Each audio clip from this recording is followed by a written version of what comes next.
जो है ध्रुव महाराज रोने लगे, रुदन करने लगे और रोते हुए आज जो है अपनी माँ सुनीति के पास आए और कहने लगे।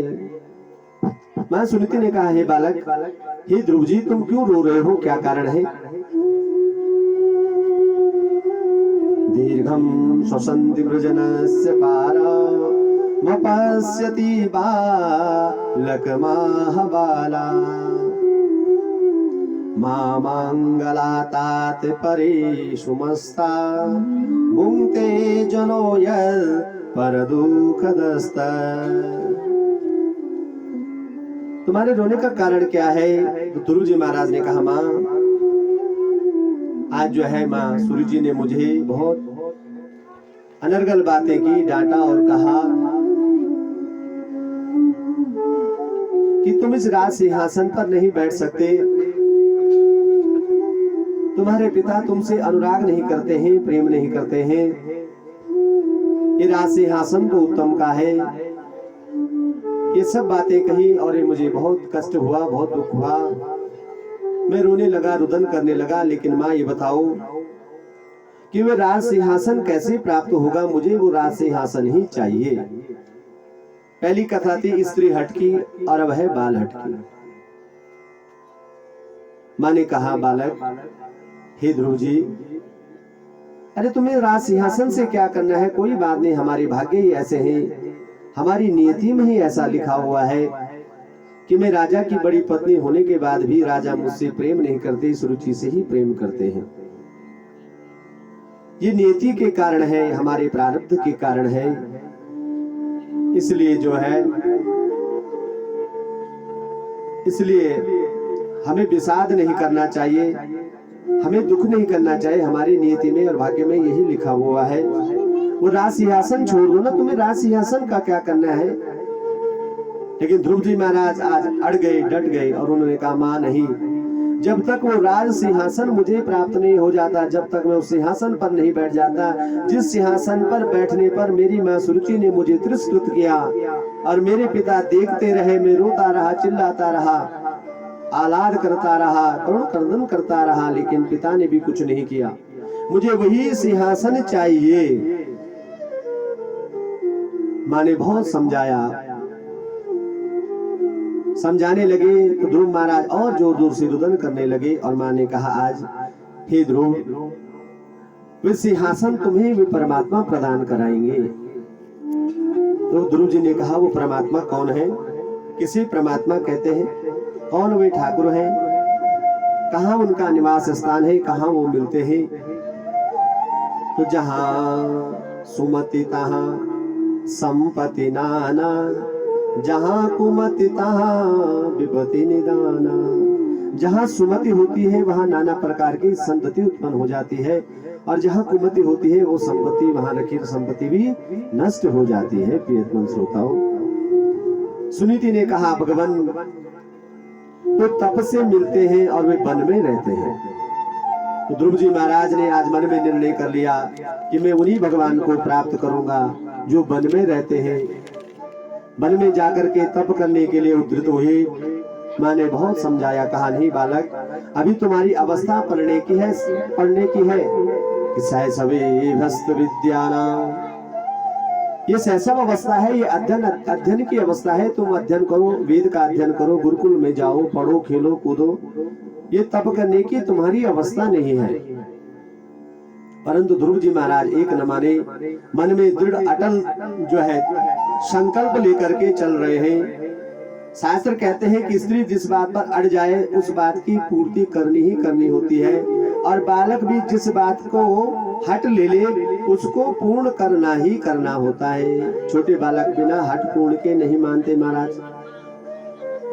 तो माँ ने कहा, नान्यम ततः पद्म फलाक्ष लोचना दुःखक्षितं ते मृगयामि कंचनम यो मृग्यते हस्तगृहीत पद्मया श्रिये तरंगे विमृग्यमाणया। ठीक है, अगर तुम्हारे मन में भगवान के प्रति इतना ही अनुराग है तो जाओ तुम वन में जाकर के उन भगवान श्री हरि का चरणों का स्तवन करो, उन श्री हरि के चरणों का ध्यान करो, उनमें मन को लगाओ और आज अच्छी नीति दे करके अपने बालक ध्रुव जी को घर से वन की ओर माँ ने भेजा। ध्रुव जी सारे वनों में भटकते भटकते भटकते आज जो है वृंदावन के समीप मथुरा के मधुवन में चले गए। जमुना के किनारे ये मधुवन है, मथुरा के समीप में है। मथुरा को भी मधुवन ही कहा जाता है। मधुवन में जाकर के भगवान का स्तवन करने लगे, जप करने लगे और उसी अवसान पर आकर के नारद जी वहां उपस्थित हुए और उन्होंने जो है नारद जी से समागम हुआ। नारद जी ने कहा, हे बालक तुम कहाँ जा रहे हो?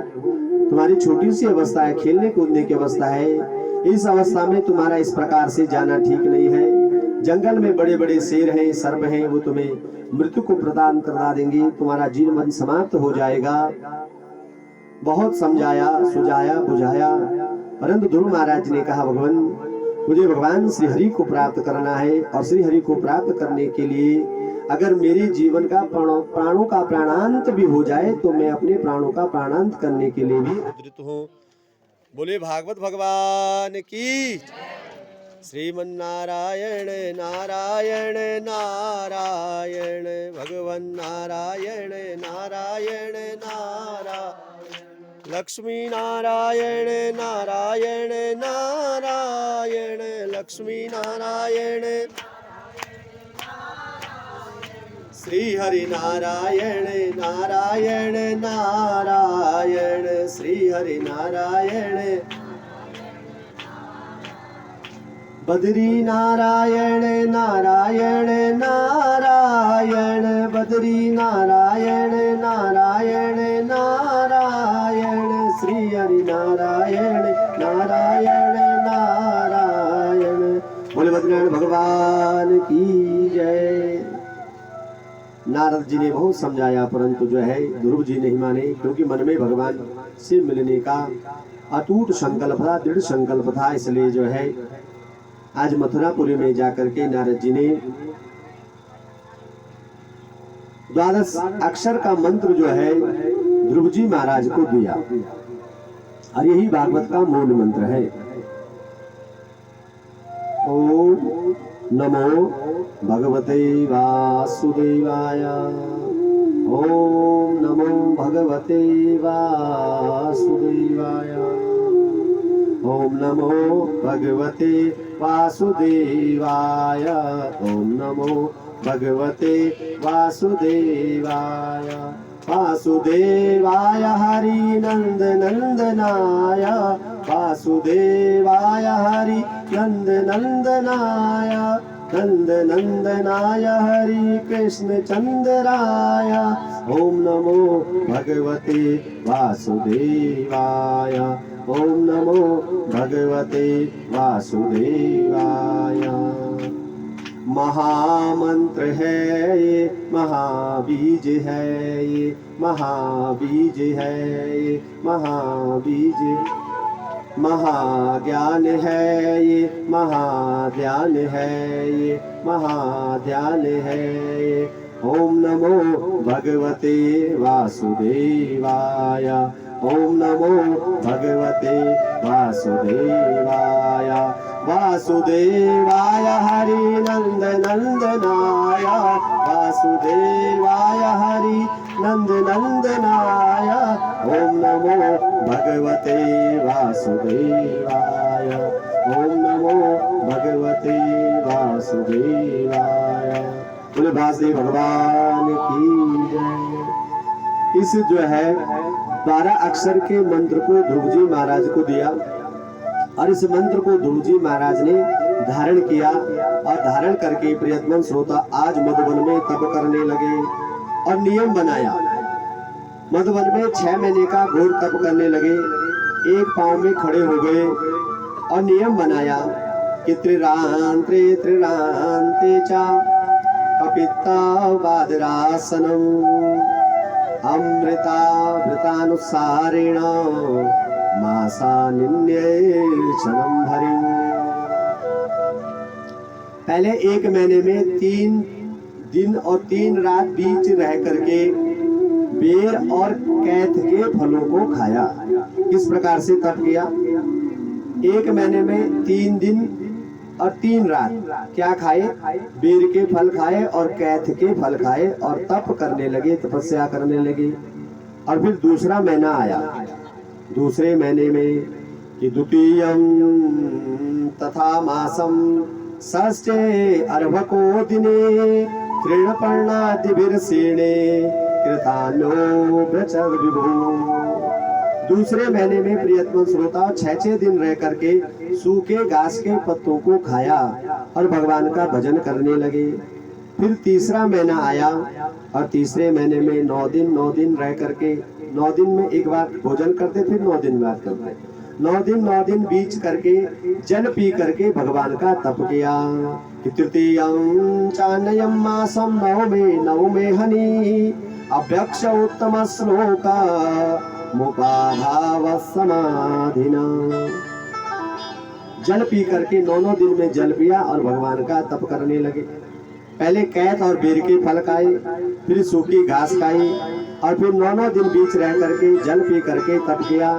चौथे महीने में प्रियतम श्रोताओं चतुर्थम अपिवे मासम द्वादशे हनि अभक्षयम जितश्वासो ध्याये देवमराधये। चौथे महीने में 12 दिन बीच रह करके वायु का पान किया और भगवान का भजन किया। 5वें महीने में क्या किया? पंचमे मासनो प्राप्ते जितश्वासो नृपात्मज ध्यायन् ब्रह्म पदे केना ततस्तु स्थाविवाचलम्। 5वें महीने में केवल श्वास जीत करके जो है भगवान का भजन किया। अब वायु भी नहीं ली, जल भी नहीं लिया, भोजन भी नहीं लिया, फल भी, केवल श्वास, एक बार श्वास ली और भगवान का भजन करने लगे।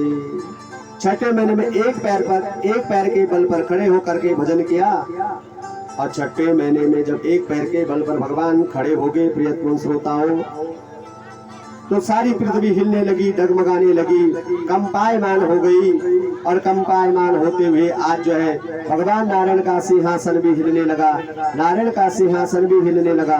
भगवान नारायण भी जो है चिंतन करने लगे, मनन करने लगे कि आज इस धरा में, इस पृथ्वी में, इस वसुंधरा में ऐसा कौन सा भक्त उत्पन्न हो गया है कि जिसने त्रिलोकी को भी अपने तपोबल से हिला दिया है। आज भगवान स्वयं दर्शन देने के लिए मधुपुरी में उपस्थित हुए।